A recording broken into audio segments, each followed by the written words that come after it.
আপনারা কালকে থেকে অফিস আসার প্রয়োজন নেই। স্যার আমি বসে বসে স্যার বেতন নিতে পারবো না স্যার। ফাইজলামি করেন আমার সাথে। আপনার অফিসে আসার প্রয়োজন নেই, কারণ আপনার চাকরিটা আমি খেয়ে দিচ্ছি। কেন স্যার, কি কারণে আমার চাকরি খাই দিচ্ছেন স্যার? নতুন যে মেয়েটা জয়েন করছে, মেয়েটার ইন্টারভিউর আগে আপনার প্রশ্নপত্র ফাঁস করে দিচ্ছেন না? এটা কি স্যার সে আপনাকে নিজে বলছে নাকি আপনি তাকে জিজ্ঞেস করছেন? আমি জিজ্ঞেস করতে যাবো কেন? মেয়েটা আমরা নিজে থেকেই বলছি। যিনি চাকরি করছেন করেন, বাট একটা জিনিস মাথায় রাখবেন, সবসময় অনেস্ট থাকবেন। স্যার ভালো লাগছে, চাকরিটা আমি ঘটাই দিতে পারি। ইন্টারভিউতে যা যা প্রশ্ন করবে সব প্রশ্ন আর প্রশ্নের উত্তর কাছে লেখা আছে, এখানে আপনাকে দেখাবো।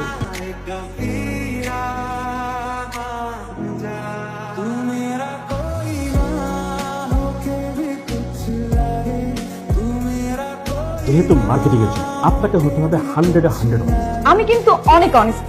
এটার প্রমাণ এখনই আমি আপনাকে দিয়ে দিচ্ছি।